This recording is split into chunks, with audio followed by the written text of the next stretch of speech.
Hello there everybody and welcome to Map the Dragon Railways, and today I'm working on this, an old Hornby Midland compound that I picked up for a tenner in Midsummer Norton.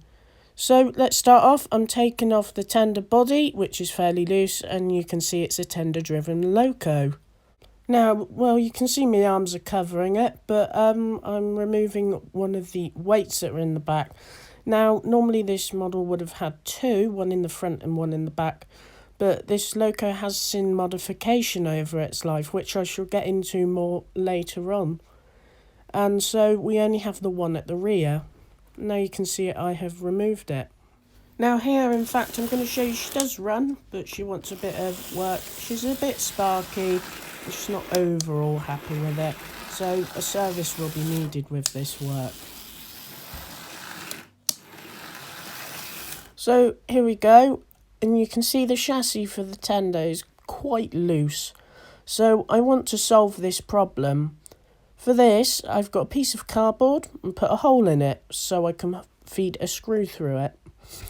And I shall super glue one side to the frame. When I've got the weight screwed down on it, like so, it will support it and hold it in place, and it will be a secure fit. And yeah, I'm just showing you there. I'm super gluing it. And this process worked very well, in fact, even though it was just a piece of cardboard. And I haven't had any problems with it, the chassis being loose since.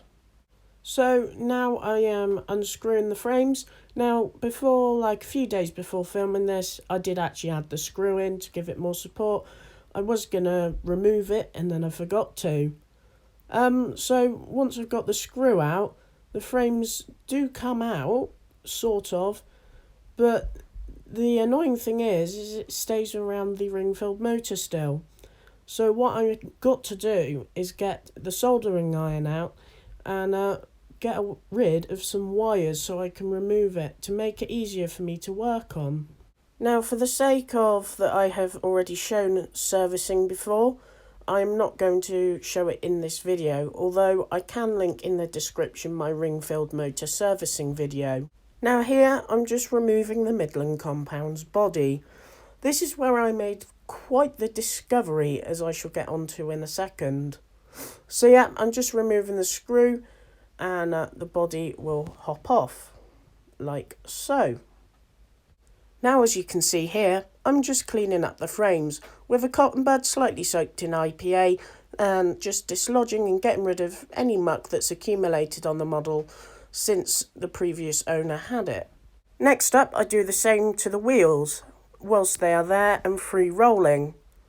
So I just get the cotton bud, spin one of the wheels around, which in turn spins the others, just to get rid of any old muck that's built up on the model. Now, I would like to discuss this discovery that I've been on about. If you look in the body at the moment, you'll see it's red. Well, more maroon. This makes me believe that this locomotive was originally LMS 1000, exactly like my Bachmann one. I had a look at the loco's number, which is 41120, and Hornby never made this. So my guess, looking at the intricate lining and the modifications to move things from one side of the model to the other, this has been a heavily worked on locomotive. In fact, I have found photos of the real locomotive, as this is depicting, and the parts have been moved to the other side correctly as per the prototype, same as the safety valves I'm fitting later on. Now here you can see I'm desoldering the wires from the pickups. This is so I can feed them out the loco body, so I can just have the tender on its own for servicing, and then I can work on the chassis nicely and not have the body in the way. With that done, you can see me just feeding the wires out of the body, and there you go, simple as that. Now the body can go in for a good wash as well as the tender body. So now I'm taking the chassis and I'm removing the pickups that I've desoldered. This is just so I can clean them up nicely.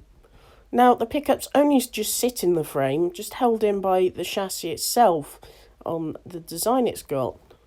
So a bit of IPA on the cotton bud, and I'll shine them up and then I'll fit them back into place and they'll be as good as new.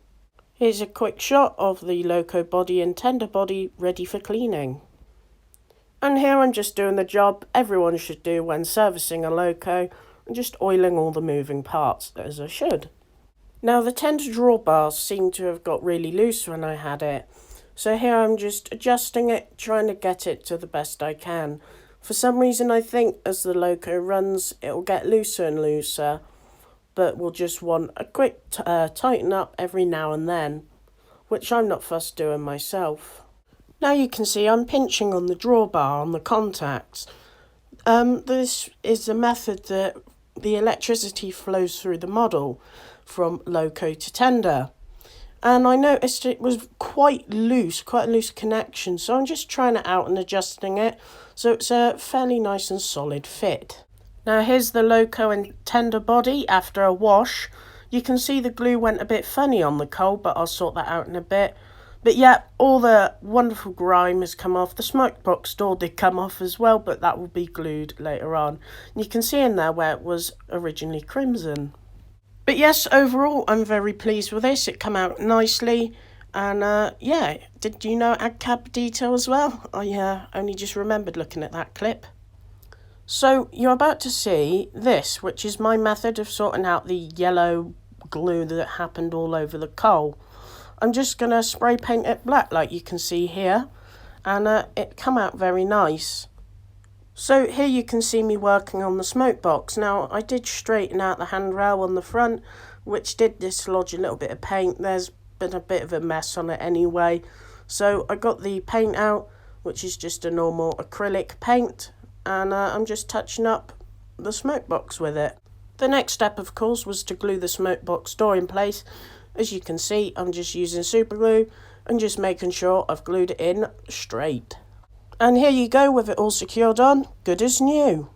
Now for another quick little fix, the vac pipe is extremely loose, so a blob of super glue around the back and holding it steady will do the trick. Next, what I'm doing is just soldering the wires back in place as they were before.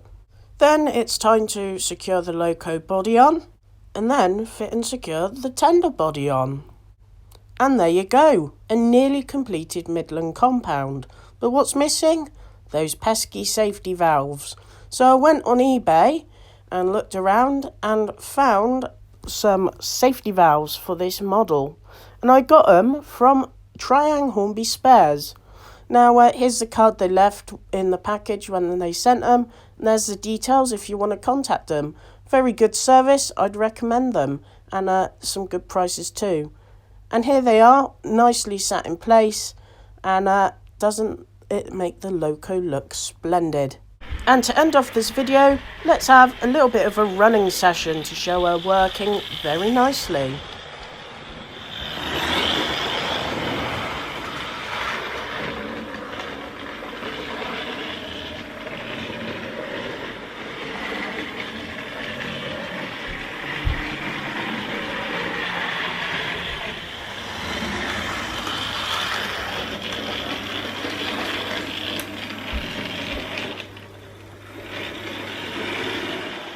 She does like to stutter a bit now and then, but at the end of the day she is an old loco, and I could solve this really by adding more pickups. So thank you for watching this video. If you did enjoy it, please like, share, comment and subscribe, and I shall see you all next time. Cheerio for now.